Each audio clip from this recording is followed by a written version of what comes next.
বিসমিল্লাহির রহমানির রহিম। আসসালামু আলাইকুম। সবার উপর শান্তি ও রহমত বর্ষিত হোক।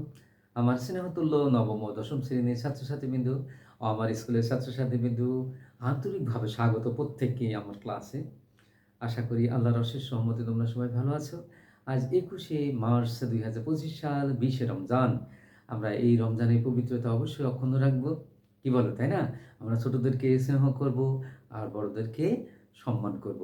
হ্যাঁ বন্ধুরা, চলো আমরা প্রথমে মূল পাঠে চলে আসি। আজ আমি অনুশীলনী 13.1 এর সপ্তম পর্বে নাম্বার 16 থেকে শুরু করব। আমরা এটা সমান্তর ধারা অঙ্ক করছি। সমান্তর ধারার প্রথম পদে সাধারণত ডি পদ সংখ্যা n এবং nতম পদ a plus n minus 1 D সমষ্টি is সমান n/2 × 2a plus n minus 1 D. Okay my dear student, এখন আমরা প্রতীক এবং সূত্রগুলি একটু মনে করার চেষ্টা করলাম। এখন মূল অঙ্কে চলে আসি। এটা হলো 16 নম্বর অঙ্কটা। প্রথমে আমরা প্রশ্নে কি আছে সেটা বোঝার চেষ্টা করি। বন্ধুরা, 2 plus 4 plus 6 plus 8 dot dot dot ধারাটির প্রথম n সংখ্যক পদের সমষ্টি 2550 হলে n এর মান কত? তাহলে দেখো বন্ধুরা, এই ধারাটির একটি সমান্তর ধারা, যার কারণ পাশাপাশি দুটি পদের পার্থক্য সমান আছে। হ্যাঁ, 4 থেকে 2 বাদ দিলে 2 হয়, 6 থেকে 4 বাদ দিলে 2 হয়, হ্যাঁ, 8 থেকে 6 বাদ দিলে 2 হয়। তাহলে এটা সমান্তর ধারা। এই সমান্তর ধারার প্রথম পদ 2 লিখলাম, প্রথম পদ 2। সাধারণত ডি, হ্যাঁ, পরের পদ থেকে পূর্ব পদ বাদ দিলাম, কত হয়? 2 হয়। আর সমষ্টি এস সমান দেওয়া আছে, দেখো 2550। হ্যাঁ, এই দেখো এস সমান 2550। আবার সমষ্টি এস সমান লেখা যায় n/2 × 2a plus n minus 1 D. বন্ধুরা দেখো, এখন এখানে যদি আমরা এ আর ডি এর মানটা বসিয়ে দিই এবং সেটা সমান যদি এখানে 2550 লিখো, তাহলে আমরা n এর মানটা ক্যালকুলেশন করে পেয়ে যাব। চলো বন্ধুরা, এখন আমরা ধাপে ধাপে সে অঙ্কগুলি সেভাবে করতে থাকি। তাহলে দেখো এস সমান এত, আর এস এর সমষ্টি এস এর সূত্র কি? n/2 × 2a plus n minus 1 D. তাহলে দেখো এই রাশি সমান আমরা এই পদটা লিখতে পারি, তাই লিখলাম এখানে। এখন আসো আমরা n/2 লিখি, এর ভ্যালু বসা দিলাম 2, n-1 × a ডির ভ্যালু হলো 2 পেয়েছি। দেখো n-1 এর সাথে 2 মাল্টিপ্লাই আছে, তাহলে 2 এর সাথে n গুণ করলে 2n হয়, 2 এর সাথে -1 গুণ করলে -2। দেখো গুণ শেষ, এখন যোগ বিয়োগ করব। হ্যাঁ, আর এই 4 থেকে এই 2 বাদ দিলে কত হয়? +2 থাকে। দেখো এই দুটোর মধ্যে 2 কমন যায়, তাহলে 2 কমন দিলে কি হয়? দেখো 2 × n+1। হ্যাঁ, তাহলে দেখো এখানে এই 2 আর এই 2 কেটে যায়, তাহলে এখানে কি থাকে? দেখো n × n+1 থাকে, তাই না? বলো তো, n × n+1 থাকে। দেখো n × n+1 লিখলাম। এখন n এর সাথে যদি n গুণ করি n² হয়, n এর সাথে যদি 1 গুণ করি +n হয়, আর ইকুয়াল টু এত লিখলাম। এখন সমান চিহ্নের ডানে যে পদটা আছে, সমান চিহ্নের বামে আসলে কি হবে? মাইনাস হয়ে যায়, আর ডানে কি হবে? শূন্য থাকবে। এখন বন্ধুরা দেখো 51 আর 50, হ্যাঁ, যদি মাল্টিপ্লাই করি তাহলে কত হবে? 2550। হ্যাঁ, আর দেখো এখানে যোগ বিয়োগ করলে কত হয়? n হয়। কেমন? 51n থেকে -50n বাদ দিলে +n থাকে, তাহলে এটা মিডলটা হয়ে গেল। আমরা দেখো এই দুটো পদের মধ্যে আমরা n কমন দিলে এখানে থাকবে n আর এখানে থাকবে 51, আর এই দুটো পদের মধ্যে -50 কমন দিলে এখানে থাকবে n আর এই মাইনাসে মাইনাসে প্লাস হবে, 51 হবে। ওকে, এই মাইনাসের এই পাশে দেখো n+51 আর এখানেও দেখো n+51, তাহলে এটা কমন যায়, থাকে n × n-50, ব্র্যাকেট আকারে থাকে। দেখো এই দুটো রাশি গুণাকার আছে, তারটার এবং সেটা সমান কি আছে? শূন্য। গুণাকারে থাকলে প্রত্যেকটা রাশি বা প্রত্যেকটা উৎপাদক সমান শূন্য লিখতে হয়। অতএব n-50 সমান 0, অতএব n সমান 50। ওকে, এটা কিন্তু পদ সংখ্যা। ওকে, n অথবা n+51 সমান 0, তাহলে n সমান কত হয়? -51। এটা গ্রহণযোগ্য নয় কেন? পদ সংখ্যা মানে কয়টা পদ আছে? 5টা পদ, 10টা পদ, 15টা পদ, এইভাবে বলতে হয়। আমরা তো বলতে পারি না -5টা পদ আছে বা -50 পদ আছে, এরকম বলা যায় না। এই কারণে পদ সংখ্যা কখনো নেগেটিভ হয় না, পদ সংখ্যা সবসময় কি হয়? পজিটিভ হয়। এই জন্য n সমান 50। হ্যাঁ, এটাই গ্রহণযোগ্য। বন্ধুরা এখন আমরা আসবো কত নম্বর জানো? এটা 17 নাম্বার। এটা ভালো ইম্পর্টেন্ট অঙ্ক। হ্যাঁ বন্ধুরা, চলো প্রথমে এখন আমরা 17 নাম্বার অঙ্কটা করবো। হ্যাঁ, 17 নাম্বারটা হলো যে প্রথম এখানে কোনো ধারার সমষ্টি, হ্যাঁ, n সংখ্যক পদের সমষ্টি দেওয়া আছে, ওই ধারা থেকে আমার ধারার সমষ্টি থেকে ধারাটা বের করতে হবে। হ্যাঁ, আচ্ছা বন্ধুরা, আর মেন হচ্ছে অঙ্কগুলি প্র্যাকটিস করতে হবে। রেগুলার প্র্যাকটিস করলে কিন্তু অঙ্কগুলির সূত্রগুলো মনে থাকবে।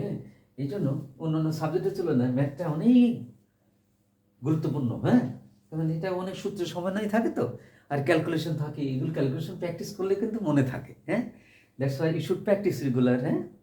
ওকে মাই ডিয়ার স্টুডেন্ট, এখন আমি 17 নাম্বার শুরু করি। দেখো এখানে কি লেখা আছে, কোনো ধারার প্রথম n সংখ্যক পদের সমষ্টি n × n+1 হলে ধারাটি নির্ণয় করে, হ্যাঁ, তাহলে এখানে ধারাটি নির্ণয় করবো।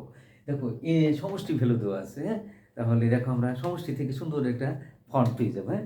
তাহলে আমরা প্রথমে লিখব, দেখো কি সমষ্টি, এখানে গিভেন দেওয়া আছে কি সমষ্টি, হ্যাঁ, সমষ্টি ইজ সমান লিখতে পারি সমষ্টি is equal to n into n+1, হ্যাঁ, এটা লিখলাম। এখন আমি এটি মাল্টিপ্লাই করলে দেখো n² + n, আমি এটা ইকুয়েশন নাম্বার 1 দিলাম, হ্যাঁ। ওকে, আমরা এখন লিখব 1 তো রাশিতে, হ্যাঁ, কি লিখব 1 রাশিতে n সমান 1 2 3 ... ইত্যাদি বসিয়ে পাই, ইত্যাদি বসিয়ে পাই। দেখো যখন আমরা n সমান 1 লিখবো তখন একটা সুন্দর একটা পদ পেয়ে যাবো, হ্যাঁ। আমরা লিখবো যে n সমান 1 হলে ধারাটির প্রথম একটি পদের সমষ্টি, n সমান 1 হলে ধারাটির প্রথম একটি পদের সমষ্টি, ধারাটির প্রথম একটি পদের সমষ্টি, 1টি পদের সমষ্টি, একটি পদের সমষ্টি। সমষ্টি দেখো বন্ধুরা, আমরা এখানে যদি, হ্যাঁ, এখানে কত হয় দেখো n², হ্যাঁ, তাহলে 1² লেখা যায়, আর n মানে n এর জায়গায় 1 বসালাম, তাহলে দেখো 1² মানে 1 হয়, +1 কত হয় 2, হ্যাঁ, কি বল, তাই না বন্ধুরা? ওকে, আবার n সমান 2 হলে, n সমান 2 হলে ধারাটির প্রথম দুইটি পদের সমষ্টি, প্রথম থেকে দুইটি পদের সমষ্টি, দুইটি পদের সমষ্টিটা হলে n এর জায়গায় আমরা 2 লিখলাম, তাহলে n², তাহলে 2² লিখলো, প্লাস n, n এর মান হলো 2, ওকে, তাহলে 2² মানে 4, 4 + 2 কত হয় বন্ধুরা 6 হয়, হ্যাঁ। ওকে, এবার আসো দেখো n সমান, হ্যাঁ, 3 হলে ধারাটি প্রথম, হ্যাঁ, তিনটি পদের সমষ্টি, তিনটি পদের সমষ্টি ইকুয়াল টু 3² + 3 ইকুয়াল টু 9 + 3, হ্যাঁ, ইকুয়াল টু হয় 12।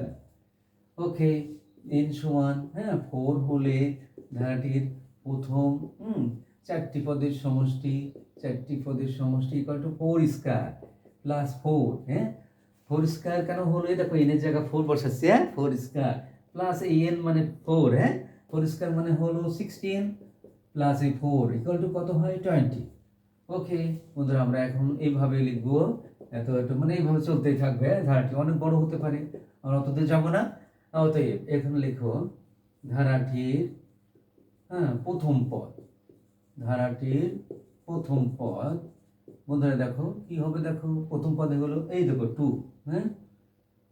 ওকে, ধারাটির দ্বিতীয় পদ, দ্বিতীয় পদ ইকুয়াল টু লেখা যায়, দেখো এখানে এই দ্বিতীয় দুইটি পদের সমষ্টি থেকে প্রথম দুইটি পদের সমষ্টি বাদ দেবো, হ্যাঁ, তাহলে কি পাবো, দ্বিতীয় পদ পেয়ে যাবো, 6 - 2 কত হয় 4 হয়, হ্যাঁ।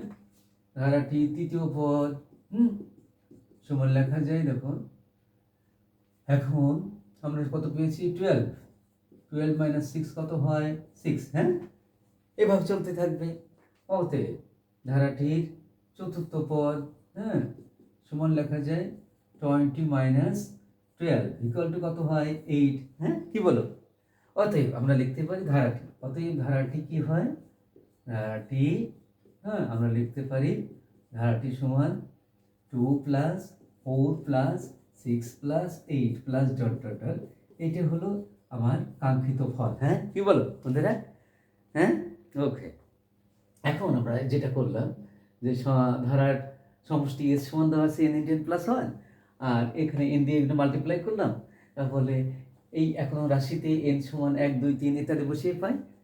n সমান 1 হলে ধারাটি প্রথম একটি পদের সমষ্টি, তাহলে ওই n এর জায়গায় আমরা 1 বসালাম, তাহলে এই 1 স্কোয়ার, হ্যাঁ, আর n এর ভ্যালু 1, তাহলে 1 + 1 কত 2 হয়। তদ্রূপ একইভাবে n সমান 2 হলে 6 হয়, n সমান 3 হলে 12 হয়, ক্যালকুলেশন করলে n সমান 4 হলে হয় 20। তাহলে এগুলি পরপর কয়টা পদের সমষ্টি, হ্যাঁ, ওকে। এখন আমরা প্রথম পদ কীভাবে পেলাম? প্রথম পদ হলো এইটা, দ্বিতীয় পদ হবে এই পদ থেকে এই সমষ্টি থেকে এটা বাদ দেওয়া, হ্যাঁ, তারপর তৃতীয় পদ হবে এইটা থেকে এইটা বাদ দেওয়া, চতুর্থ পদ হবে এইটা থেকে এইটা বাদ, হ্যাঁ।